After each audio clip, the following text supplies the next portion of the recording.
আমনের ভরা মৌসুমে বগুড়ায় বেড়েছে সব ধরনের চালের দাম। সপ্তাহের ব্যবধানে কাটারি চালের দাম কেজি প্রতি বেড়েছে ৮ থেকে ১০ টাকা।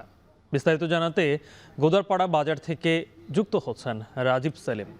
রাজীব, চালের দাম বাড়ার কারণ কি, বিক্রেতারা কি বলছেন?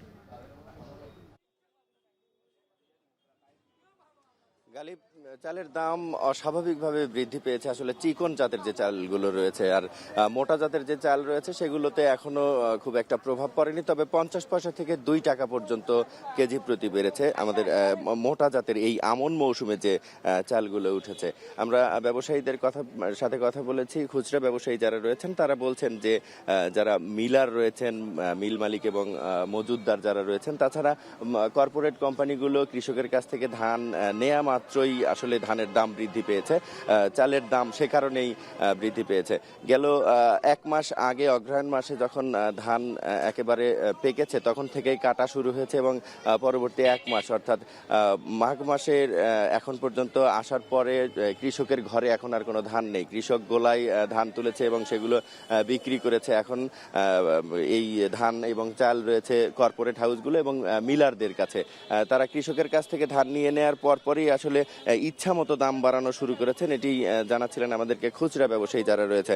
তবে ভারতীয় চাল বন্ধ থাকার কারণে আসলে কাটারি এবং আতপ চালের দাম বৃদ্ধি পেয়েছে। এগুলো চিকন জাতের যে চালগুলো রয়েছে এগুলো ভারত থেকে বেশিরভাগ চাল আসে এবং সেই চালগুলো না আসার কারণে দাম বৃদ্ধি পেয়েছে। তবে ব্যবসায়ীরা বলছিলেন যে আমন মৌসুমে যে ধান উৎপাদন হয়েছে আতপ এবং কাটারি, এই ধান দিয়ে বাজারের যে চাহিদা সেই চাহিদা কিছুটা পূরণ হতো, কিন্তু সিন্ডিকেট অর্থাৎ মিল মালিক এবং যারা রয়েছেন মজুদদার তারাই আসলে এই ধানের এবং চালের দাম ইচ্ছামতো বৃদ্ধি করেছেন। আমরা সরকারি ভাবে যে চাল সংগ্রহ করা হয় সেই খোঁজ নিয়েছি, জেনেছি যে সরকারিভাবে যে চাল সংগ্রহ করার কথা ছিল তার প্রায় ১.৫ গুণ চাল সংগ্রহ করা হয়েছে এবং ধান যে পরিমাণ সংগ্রহ করার লক্ষ্যমাত্রা ছিল তার প্রায় ২.৫ গুণ ধান তারা সংগ্রহ করেছেন। অর্থাৎ এখন পর্যন্ত কৃষকের ঘরে আর কোনো চাল নেই, সব চাল মজুদ এবং বাজারেই রয়েছে।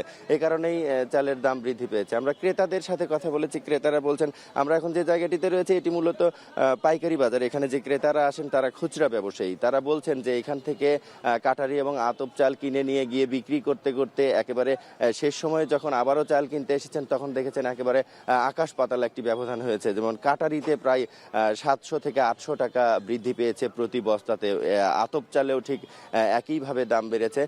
কেজি প্রতি ৭ থেকে ৮ টাকা বা ১০ টাকা দাম বেড়েছে আতপ এবং কাটারি মিলে। ৭০ টাকায় বিক্রি হয়েছে কাটারি চাল, সেই চিকন কাটারি এখন আজকের বাজারে বিক্রি হচ্ছে ৭৮ টাকা এবং আতপ চাল ঠিক একইভাবে দাম বেড়েছে। ক্রেতা যারা এসেছেন খুচরা ক্রেতা তারা বলছিলেন যে আসলে বাজার তদারকির খুবই প্রয়োজন। তদারকি না করার কারণে আসলে দাম অস্বাভাবিকভাবে বৃদ্ধি পেয়ে থাকে। মজুদদার যারা রয়েছেন তাদের মজুদ কমাতে হবে এবং সেগুলো সরকারিভাবে সেখান থেকে চাল বের করতে হবে মজুদদারের হাত থেকে। তাহলেই বাজারে যদি সেই চালগুলো আসে, অন্তত আমাদের এই আমন মৌসুমে যে চালগুলো উৎপাদন হয়েছে সেই চালগুলো বাজারে আসলেও কিছুদিন অন্তত বাজারের ভারসাম্য রক্ষা থাকবে। সেই ইন্ডিয়ান চাল যখন আসবে তখন দাম কিছুটা কমবে, কিন্তু তার আগ পর্যন্ত যে চাহিদা সেই চাহিদা আমনের যে উৎপাদিত চাল সেই চাল দিয়েই এই চাহিদা পূরণ করা সম্ভব। ব্যবসায়ীরা বলছেন যে যে সময়ে আসলে ধানের দাম চালের দাম বৃদ্ধি পাওয়ার কথা সেই সময় বাড়েনি, চাল একেবারে ঘরে আসার পরেই চালের দাম বৃদ্ধি পেয়েছে। এটি আসলে সিন্ডিকেটকেই দোষ দিচ্ছেন এই খুচরা ব্যবসায়ীরা। এই ছিল আমার কাছে চালের বাজারের সব শেষ খবর। গালিব, বগুড়া থেকে যুক্ত ছিলেন রাজীব সেলিম।